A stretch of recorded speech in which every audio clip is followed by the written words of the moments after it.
Hey guys, it's me, Ole, and this is the camera review of the BlackBerry KEYone. Here we go.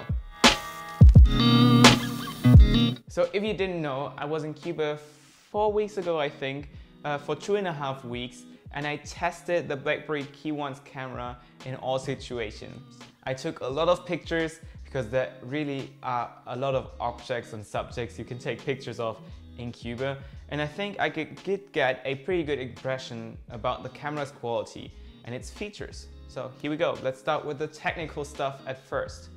It has a 12 megapixel f2.0 aperture camera. It has the Google Pixel sensor. Yeah, there's another Google Pixel, the Google Pixel 2, but the Google Pixel 1 already had a very good camera. And people said that this was the best camera that ever was in a phone.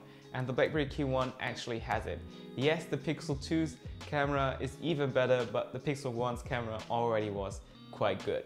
It does have a face detect autofocus, a 4K video recording mode, and it doesn't feature optical image stabilization, which is kind of sad, but I'll get back to that later in the video. So let's start with the app design. The app design is actually pretty nice. It's similar to the iPhone's app design, so pretty simple, but you also have a professional or manual mode where you can change things like ISO, shutter speed, colors and white balance and all of that. So the things you can do at a professional camera, you can do them on the BlackBerry KEYone's manual feature. Of course, it's not as good as on a DSLR, for example, but it's actually quite nice they included that. And of course, it features all the standard modes like slow motion, panorama mode, square picture mode, and all of that. The shutter release of the KEYone is actually pretty quick. You can take many pictures in a row, but there's also a burst mode. So if you hold down that shutter release button, you get a lot of pictures per second and per minute. And if you do it on accident, you have a lot of useless pictures on your KEYone. But yeah, I take that in account for having that burst mode because it's actually quite useful and I enjoy it. It does have an HDR feature. If you don't know what HDR is, the phone takes an overexposed image and an underexposed image and then puts them together to get the best result. So a lot of details in the shadow, a lot of details in the highlights. And the feature is available on the KEYone. It does have an Hdr Auto feature though, which is kind of problematic.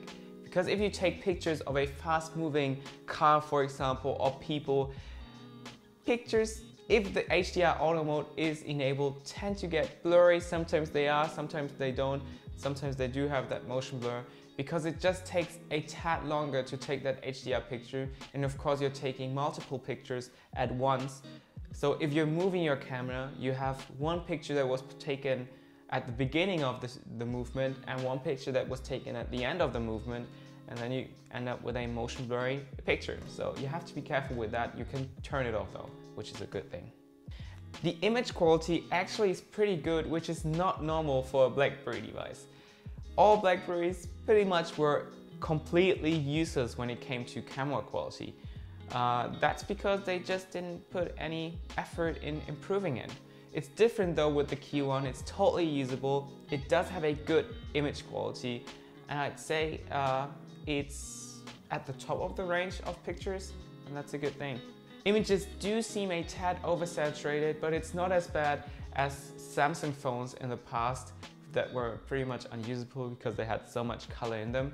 But that tiny oversaturation actually was pretty nice in environments like Cuba because you have all those colors, blue, yellow, red, all those popping colors that the KEYone was very much able to shoot and to get in onto the sensor and produce into a picture. What am I saying? You get the point.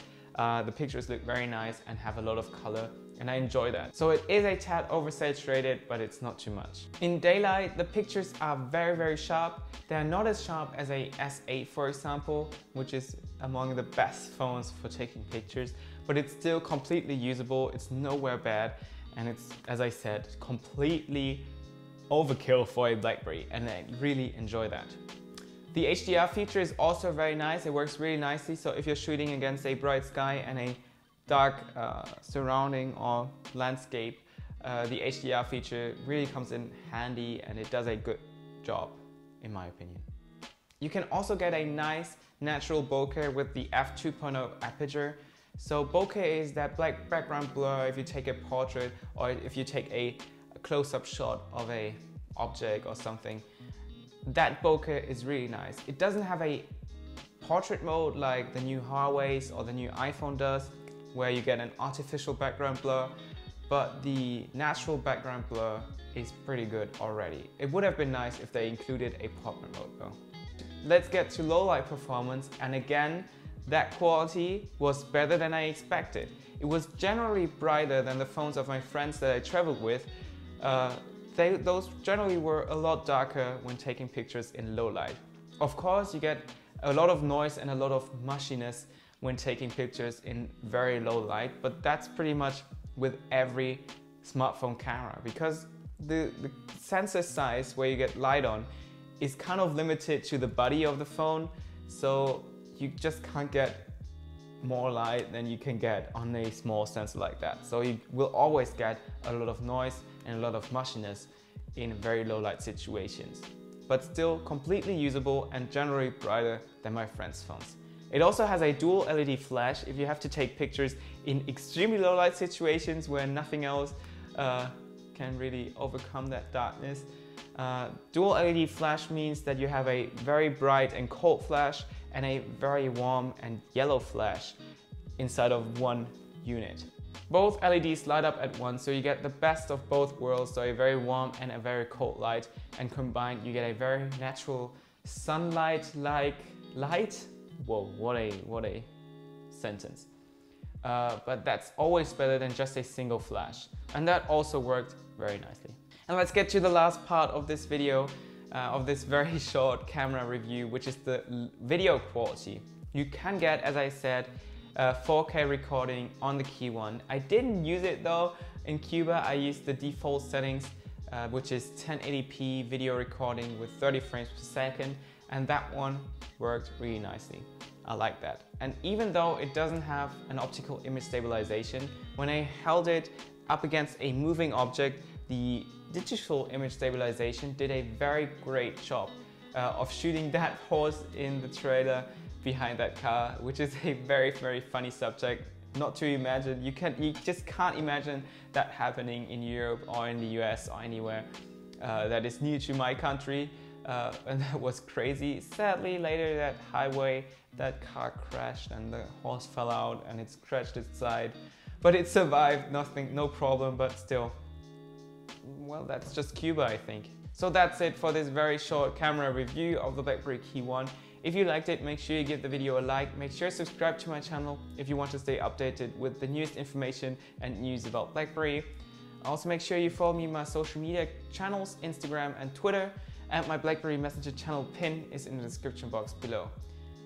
Also make sure you leave a comment in the comment section below on what you think about the BlackBerry KEYone's camera yourself. So see you in my next video. Until then, bye.